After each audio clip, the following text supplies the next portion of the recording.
The blood-red sunset cast long shadows across Tahlequah, Oklahoma, in 1878, as Fiona Reed clutched a crumpled note in her trembling hands that would change her life forever. Her uncle had sold her to a passing cattle baron to settle his drinking debts.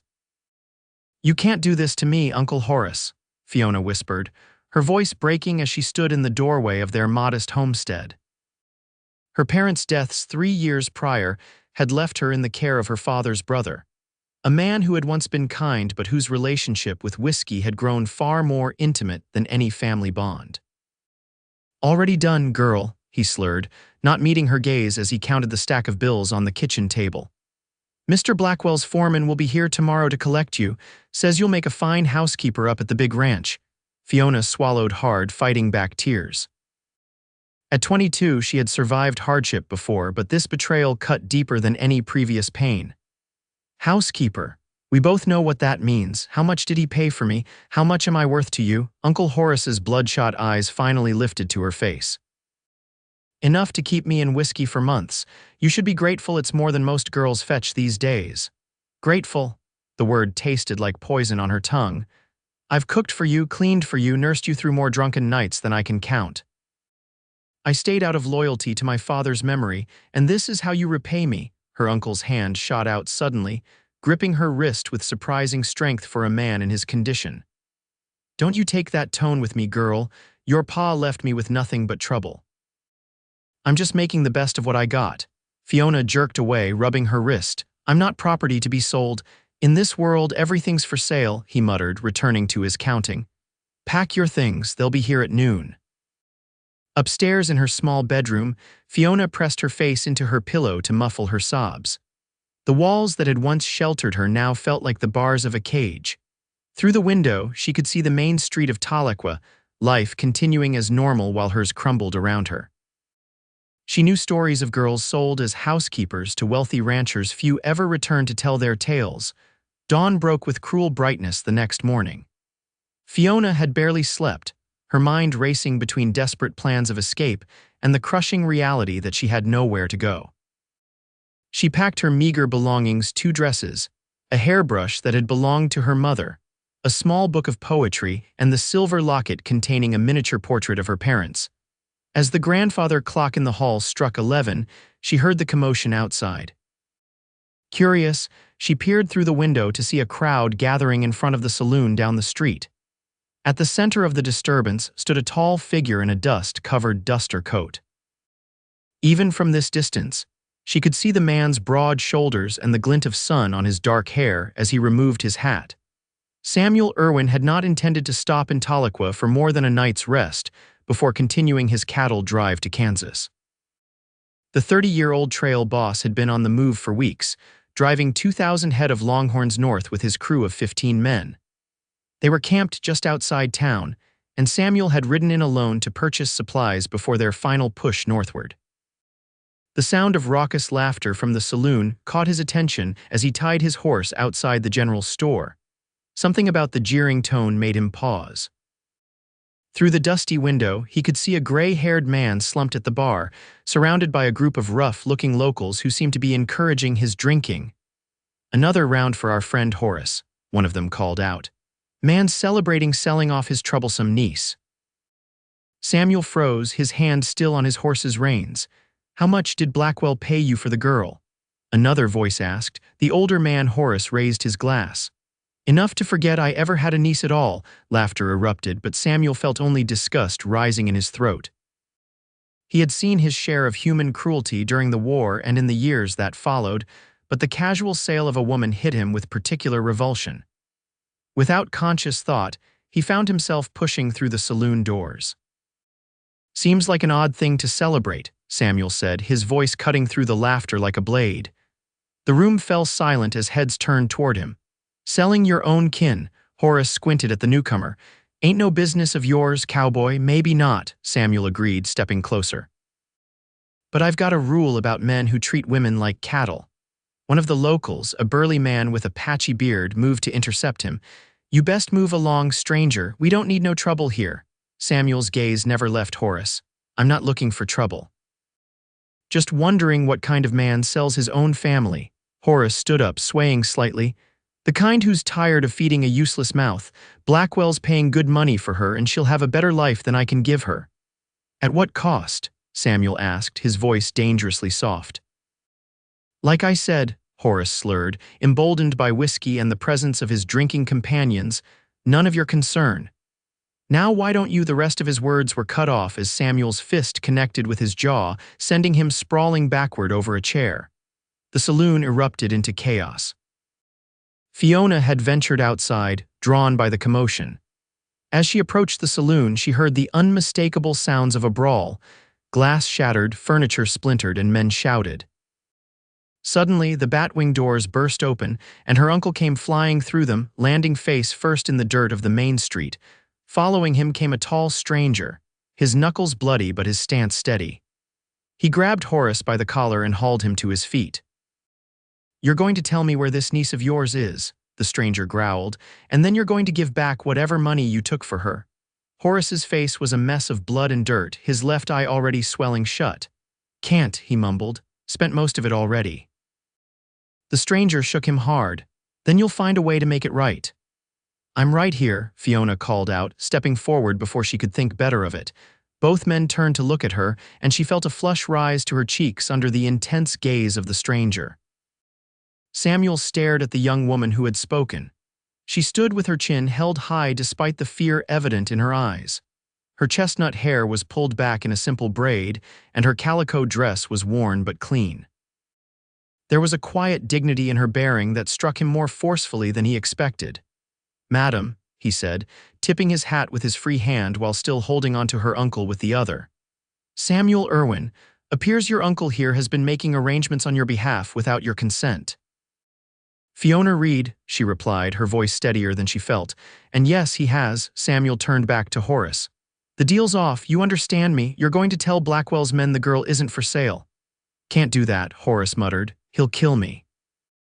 "I'll kill you if you don't," Samuel countered, his voice matter of fact rather than threatening, which somehow made it more chilling. Fiona stepped closer. "Blackwell's men will be at our house at noon. That's less than an hour from now." Samuel released Horace, who crumpled to the ground. "Then we'd better be ready for them." He turned to Fiona. "Miss Reed, I apologize for interfering in your affairs, but I couldn't stand by and listen to this." "Don't apologize," she said quietly, "but you should know that Terrence Blackwell isn't someone to cross lightly. He owns half the county." "I've dealt with his kind before," Samuel replied. He glanced at the gathering crowd of onlookers. "Is there somewhere we can talk privately?" Fiona nodded. "Our house is just down the street." As they walked, leaving Horace groaning in the dust, Fiona studied the stranger beside her. He moved with the easy confidence of a man accustomed to danger, his eyes constantly scanning their surroundings. Despite the violence she had just witnessed, she felt oddly safe in his presence. "Why did you get involved, Mr. Irwin?" she asked as they approached her house. Samuel considered the question. "Some things a man can't ignore and still call himself a man," he finally said. "I've seen what happens to women in Blackwell's position. It's not a fate I'd wish on anyone." Inside the modest house, Fiona offered Samuel a seat at the kitchen table and poured him a cup of coffee with hands that trembled only slightly. "You have family elsewhere you could go to?" he asked, accepting the cup with a nod of thanks. She shook her head. "No one. My parents died in a fever epidemic 3 years ago. Uncle Horace was all I had left." Her voice broke slightly on the last words. Samuel frowned. "What about friends in town? People here are afraid of Blackwell. No one would risk sheltering me." She sat down across from him. "Mr. Irwin, I appreciate what you've done, but you've put yourself in danger for a stranger. Blackwell's men will be here soon, and they won't leave empty-handed." "I've got 15 men camped outside town," Samuel replied. "We're driving cattle to Kansas." "You could come with us until we reach a town where Blackwell has no influence." Fiona stared at him, surprised by the offer. "You do that for me?" "I wouldn't have stepped into this if I wasn't willing to see it through," he said simply. The sound of approaching horses interrupted their conversation. Samuel moved to the window, his hand instinctively dropping to the revolver at his hip. "3 riders," he reported. "Looks like Blackwell's men have arrived early." Fiona's heart pounded as she joined him at the window.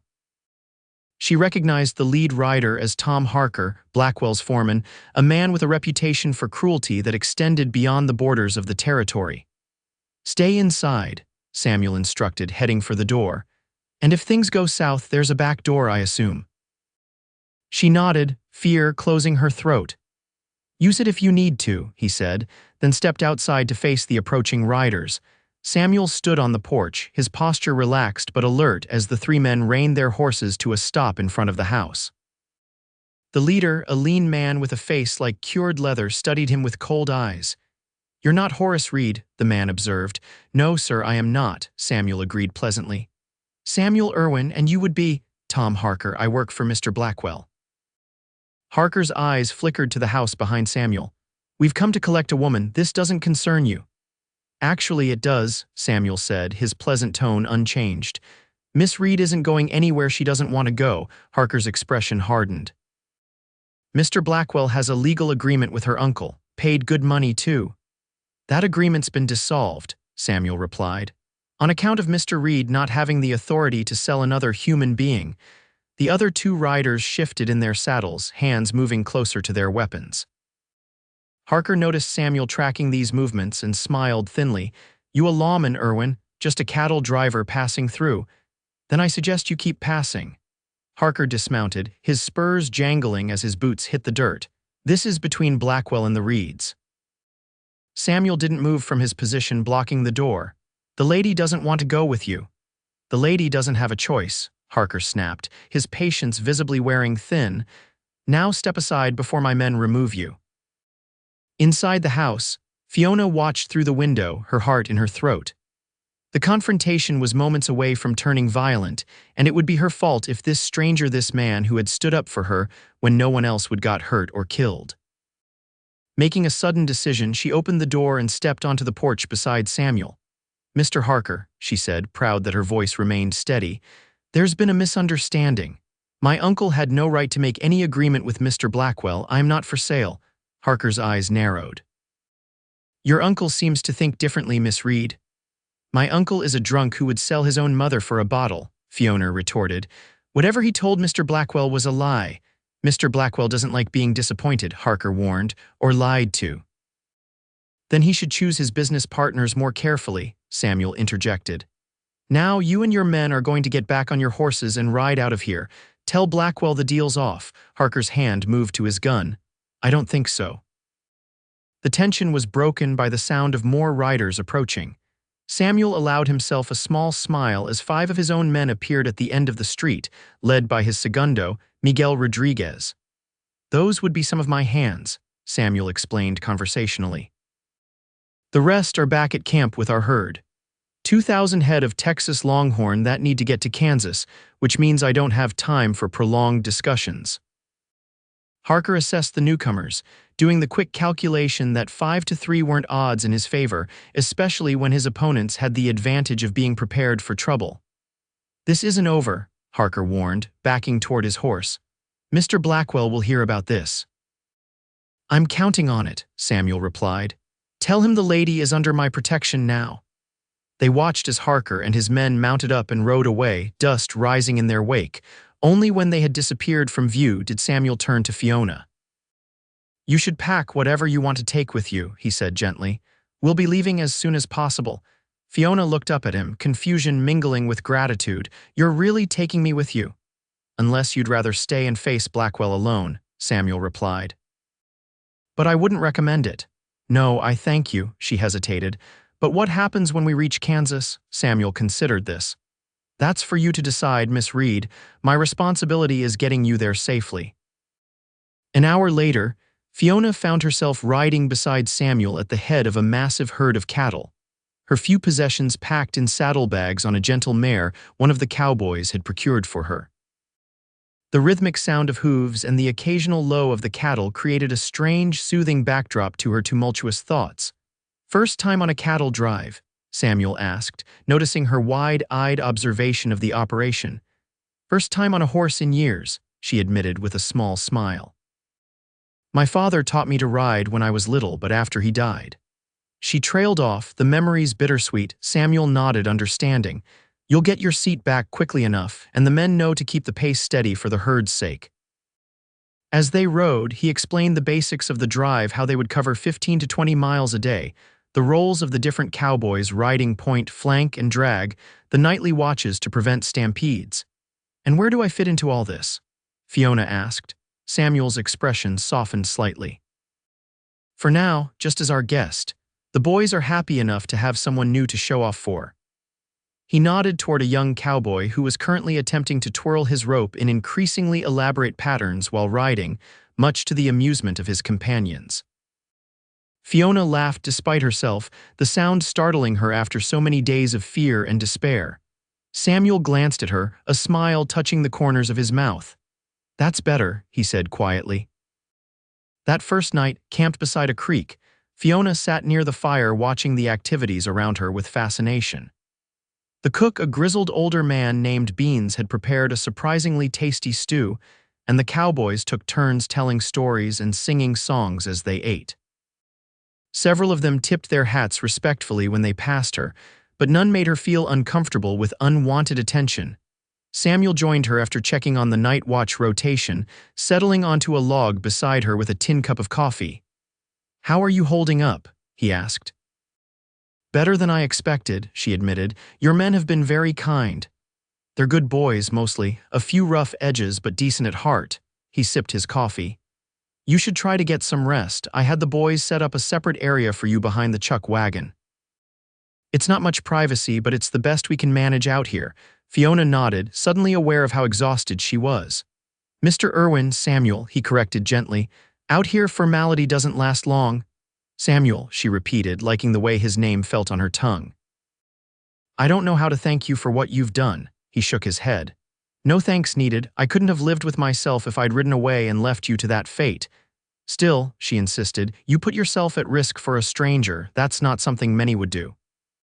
Samuel was quiet for a moment, staring into the fire.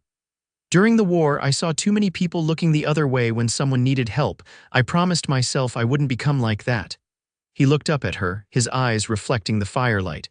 "Besides, you're not a stranger anymore, Fiona Reed. You're part of this outfit now, at least until Kansas." The days fell into a rhythm as they made their way north. Fiona quickly adapted to life on the trail, rising before dawn with the rest of the camp, helping Beans with meals, and learning the patterns and routines that kept 2,000 cattle moving steadily toward their destination. To her surprise, she found she enjoyed the open sky, the changing landscapes, and even the physical demands of the journey. The work left little time for dwelling on the past or worrying about the future. And each day, she found herself drawn more to the quiet strength of the man who had saved her. Samuel, for his part, found himself increasingly aware of Fiona's presence. He noticed the way she never complained, even when rain soaked them all to the skin or when dust from the herd made breathing difficult. He admired her quick learning and willingness to help with whatever tasks needed doing. And more than once, he caught himself watching her as she rode, her posture improving daily, her face lifted to the sun with an expression of newfound freedom. A week into the journey, they faced their first major challenge when a powerful storm blew in from the west, bringing lightning that spooked the herd. The resulting stampede took all night to contain, with the cowboys riding hard in the darkness and pouring rain to keep the cattle from scattering too far. When morning broke, Fiona helped Beans prepare hot coffee and food for the exhausted men as they straggled back to camp. Samuel was among the last to return, his clothes mud-caked and his face drawn with fatigue. Without thinking, Fiona took his horse's reins as he dismounted stiffly. "You should eat something," she said, concerned by his exhaustion. Samuel managed a tired smile. "Just need to check on the boys first, make sure everyone made it back." "They're all accounted for," she assured him.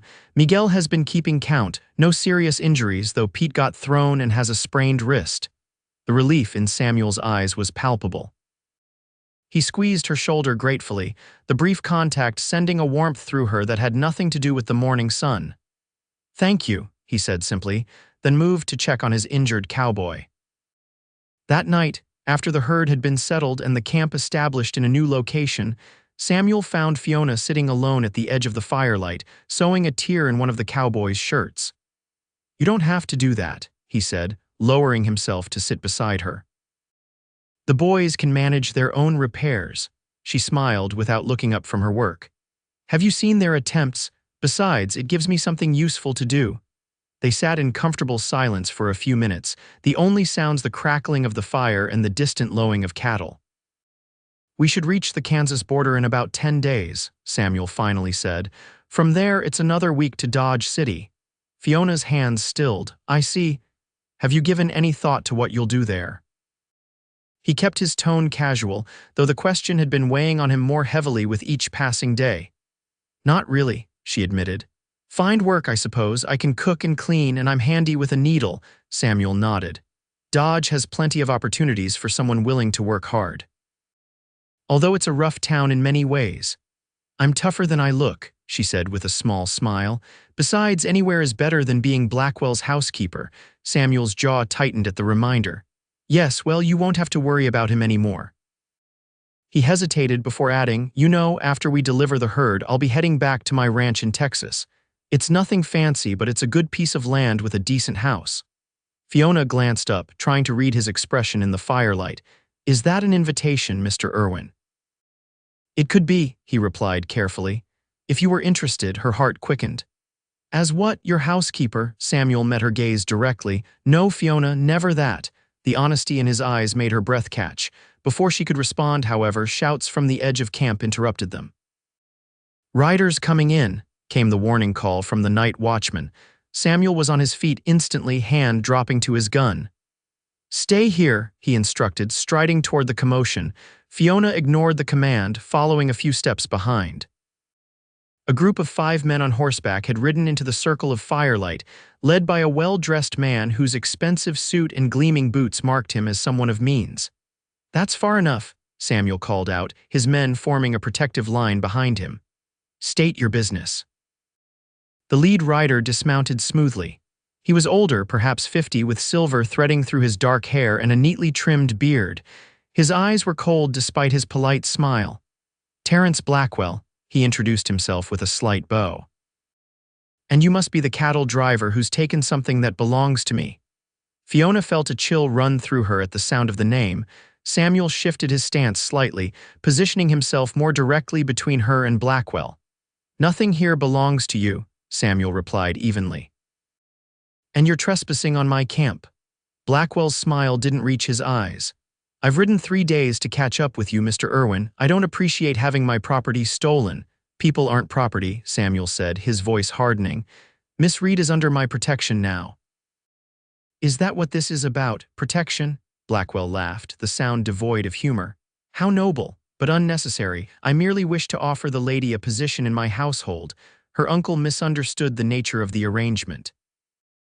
You paid for me, Fiona spoke up, stepping forward despite Samuel's warning glance. Like I was livestock. Blackwell turned his cold gaze on her. I paid your uncle a debt he owed me, Miss Reed. In exchange, he suggested you might appreciate employment in a more comfortable setting than that shack in Tahlequah. If he misrepresented the situation to either of us, that's hardly my fault. Either way, Samuel interrupted, the lady isn't interested. So you can take your men and ride back to Oklahoma. The atmosphere around the camp had grown tense, with cowboys shifting closer, hands hovering near weapons. Blackwell seemed to notice this, his eyes calculating as he assessed the odds. Perhaps we could discuss this privately, Mr. Irwin, he suggested. Man to man. Samuel hesitated, then nodded curtly. Miguel, keep an eye on our guests. Mr. Blackwell, we can talk over here. The 2 men moved a short distance away, still within sight of the others but out of earshot. Fiona watched anxiously as they spoke, the conversation appearing increasingly heated. After several minutes, Samuel's posture stiffened, and Blackwell stepped back with a satisfied expression. When they returned, Blackwell mounted his horse without another word to Fiona. He tipped his hat to the assembled cowboys and turned his mount. We'll meet again in Dodge, Mr. Irwin, he called over his shoulder as he rode away, his men following close behind. As soon as they were gone, Fiona hurried to Samuel's side. What did he say to you? What happens in Dodge? Samuel's expression was grim. He claims to have telegraphed ahead to the authorities in Dodge City, says he'll have a warrant waiting for my arrest on charges of kidnapping and theft of property. That's ridiculous, Fiona exclaimed. I'm not property and I came willingly. I know that and you know that, Samuel agreed.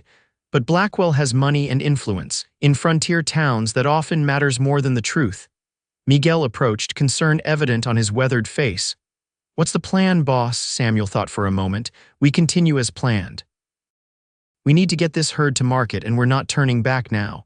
He glanced at Fiona. But you might want to reconsider your options. When we reach Dodge, things could get complicated. Fiona shook her head firmly. I'm not afraid of Blackwell or his threats. You should be, Samuel said quietly. Men like him are dangerous when they don't get their way. That night, Fiona lay awake long after the camp had gone quiet, her mind racing with possibilities and fears. The thought of Samuel facing legal troubles because of her made her stomach clench with worry. Yet the alternative, surrendering to Blackwell, was unthinkable. In the days that followed, the mood of the cattle drive grew more subdued. The cowboys still went about their duties with professional efficiency, but the easy camaraderie and light-hearted banter had diminished. Everyone sensed the trouble waiting at their destination.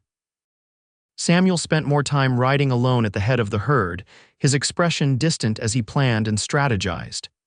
Fiona respected his need for space, though she missed their evening conversations by the fire. 3 days before they were due to reach Dodge City, she finally confronted him as he sat alone after dinner, studying a map by lantern light. "You're avoiding me," she said without preamble, settling beside him. Samuel looked up, surprised. "No, I've just been planning how to get rid of me before we reach Dodge," she finished for him. "Don't bother denying it. I've seen you talking with Miguel about possible routes east," Samuel sighed, setting aside the map. "I'm trying to protect you, Fiona, by sending me away." She shook her head. "That's not protection, that's abandonment. Blackwell won't stop," Samuel argued. "If you're with me when we reach Dodge, he'll use that to cause trouble for both of us. But if you're gone, if I'm gone, you can claim you never had me with you at all," she concluded. "That might save you from his legal threats, but what about me? Where am I supposed to go?" Samuel ran a hand through his hair in frustration. "Miguel could take you to Wichita instead. It's further east, away from Blackwell's influence. You could start fresh there." "Without you," she said softly. Their eyes met, and the unspoken feelings that had been growing between them hung in the air. "It would be safer," he insisted, though his resolve was visibly weakening. Fiona reached out, covering his hand with hers. "I didn't ask for safety. I asked for freedom to make my own choices. You gave me that when you stood up to my uncle and to Blackwell. Don't take it away now." Samuel turned his hand to grasp hers. "Fiona, if anything happened to you because of me, it won't," she assured him. "We'll face this together, find a way through it."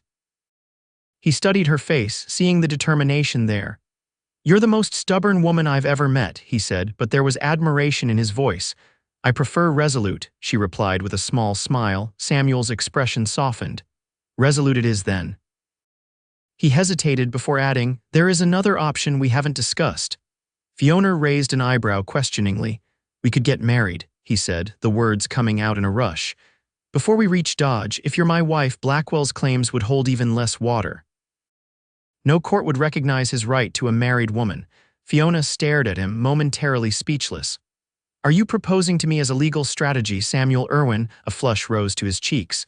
"No, well, partly, but not entirely." He took a deep breath. "The truth is, I've been thinking about asking you since that night by the fire before Blackwell showed up. I just didn't know if it was too soon or if you'd think I was taking advantage of your situation." "And now," she prompted, her heart racing. "Now I know that I don't want to lose you," he said simply. "To Blackwell or to Wichita or to anything else, I want you by my side if you'll have me." Fiona's eyes filled with tears, but she was smiling. "That's a much better proposal." "Is that a yes?" he asked, hope evident in his voice. "It's a yes," she confirmed.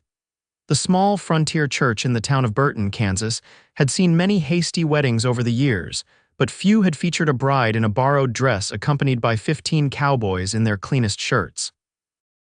The cattle drive had paused for a day to allow for the ceremony, with the herd grazing on nearby pastures under the watchful eye of the youngest hands who had drawn the short straws for guard duty. As Samuel slipped a simple gold band onto Fiona's finger purchased that morning from the town's only jeweler, she felt a sense of rightness that banished all lingering doubts. This man who had risked everything for a stranger, who had shown her kindness and respect when others had treated her as a commodity, was now her husband. The pastor pronounced them man and wife, and Samuel's kiss was gentle yet filled with promise. Outside the church, the cowboys whooped and cheered, tossing their hats in the air in celebration. Miguel, who had served as best man, pressed a flask into Samuel's hand with a wink. To the boss and his new bride, he toasted, and the men all raised their own flasks in response. That night, in the privacy of a rented room above the town's only hotel, husband and wife discovered each other with tender exploration and growing passion. As they lay entwined afterward, Samuel traced lazy patterns on Fiona's bare shoulder. "No regrets?" he asked softly. She smiled, nestling closer. "None, though I am a bit concerned about facing Blackwell in Dodge." "Don't be," Samuel replied. "I sent telegrams to my lawyer and the county sheriff before the ceremony. By the time we arrive, they'll have countered whatever false claims Blackwell has made." Fiona propped herself up on an elbow to look at him. "You didn't tell me that. I wanted to be prepared, regardless of your answer to my proposal," he explained with a slight smile. "Besides, I know a few things about Blackwell that he wouldn't want made public." "Information is its own kind of weapon. You continue to surprise me, Mr. Irwin," she said, pressing a kiss to his chest. "As do you, Mrs. Irwin," he returned, pulling her closer. "As do you." 2 days later, the cattle drive reached the outskirts of Dodge City. Samuel rode at the head with Fiona beside him, both of them dressed in their finest clothes, her wedding ring clearly visible on her hand. As they approached the cattle pens on the edge of town, they saw a group of men waiting for them. Terrence Blackwell stood at the center, flanked by Tom Harker and 2 other men. But to their surprise, the town sheriff was also present, along with a distinguished-looking gentleman in a suit whom Samuel recognized as his lawyer. "Looks like everyone got my telegrams," Samuel murmured to Fiona as they rode closer. The sheriff stepped forward as they dismounted. "Mr. Irwin," he greeted, tipping his hat. "And Mrs. Irwin, I presume?" "That's right," Samuel confirmed, keeping a protective hand at Fiona's waist. "Sheriff Davis, good to see you again." Blackwell's face darkened with anger. "This changes nothing," he insisted. "She was promised to me before this sham marriage." "Actually, it changes everything," the lawyer interjected smoothly. "I've taken the liberty of investigating your claims, Mr. Blackwell. It seems the agreement you had with Horace Reed was for the payment of a gambling debt, not the purchase of his niece. Such an arrangement would be illegal in any case. Furthermore," the sheriff added, "I've received some interesting information about certain business practices of yours back in Oklahoma Territory, information that the federal marshals might find quite interesting." Blackwell's expression shifted from anger to calculation. "I see," he said coldly. "It seems I've wasted my time riding all this way." He turned to Samuel and Fiona. "Congratulations on your marriage. I hope it brings you all the happiness you deserve." The threat underlying his words was unmistakable, but Samuel merely nodded. "Thank you for your good wishes. Now, if you'll excuse us, we have cattle to sell and a future to begin." Blackwell held his gaze for a moment longer, then turned and walked away, his men following behind. The sheriff watched them go, then turned back to Samuel. "Keep an eye out, just in case. Men like that don't take kindly to losing." "We will," Samuel assured him. Once the cattle were safely delivered to the stockyards and the cowboys paid their wages, Samuel and Fiona prepared to head south toward Texas. Miguel and 3 others had agreed to come along, taking positions at Samuel's ranch. The night before their departure, they sat together on the porch of their hotel, watching the busy street of Dodge City as the sun set. "Are you ready for Texas?" Samuel asked, his arm around her shoulders. Fiona leaned against him, contentment warming her from within. "I'm ready for anywhere as long as it's with you." He pressed a kiss to her temple. "It won't always be easy. Ranching has its challenges, and we'll face our share of hard times. After everything we've already overcome, I think we can handle whatever comes our way," she replied confidently. "Your uncle once told you everything in this world is for sale," Samuel recalled. But he was wrong. The things that matter most, courage, dignity, love, those can't be bought or sold. No, Fiona agreed softly. Those have to be freely given. As the first stars appeared in the darkening sky, they shared a kiss that held all the promise of their future together, a future built not on ownership or obligation, but on respect, partnership, and love freely given. 5 years later, the Irwin ranch had prospered under their joint care. The modest house Samuel had once described had expanded to accommodate their growing family. 2-year-old Thomas toddled after his father, while Fiona cradled their 3-month-old daughter, Clara, as she watched them from the porch. Miguel, now the ranch foreman, rode in with news from town. "Letter for you, Mrs. Irwin," he called, dismounting with the easy grace of a lifelong horseman. Fiona accepted the envelope, recognizing the careful handwriting of the Tahlequah town doctor. She had been corresponding with him occasionally over the years, keeping a distant eye on her uncle's condition. Inside, the brief note confirmed what she had expected for some time. Horace Reed had finally succumbed to the liver disease that had been slowly killing him for years. He had died sober, the doctor noted, having sworn off alcohol 2 years prior after a particularly severe episode had nearly taken his life. Samuel joined her on the porch, lifting Thomas into his arms. "Bad news?" he asked, noting her expression. "My uncle has died," she said simply. "The doctor says he spoke of me near the end, said he hoped I had found happiness." Samuel sat beside her, their son squirming to get down and play. "And have you found happiness?" Fiona looked around at their home, their children, and the life they had built together. The fear and uncertainty that had once defined her existence had given way to security and joy. "Yes," she said with absolute certainty, reaching for her husband's hand. "More than I ever dreamed possible." As the sunset painted the Texas sky in brilliant hues of gold and crimson, Samuel drew his family close, silently grateful for the day he had walked into that saloon in Tahlequah and heard about a man selling his niece for drinking money. What had begun as an act of conscience had given him the greatest gift of his life, a woman whose strength and love had transformed him as surely as he had rescued her. In the distance, cattle grazed peacefully on rolling hills that stretched to the horizon. The land was harsh at times, beautiful always, demanding yet rewarding, not unlike love itself. Together they had found their place in it, creating a legacy of freedom, respect, and devotion that would endure long after their own story had ended.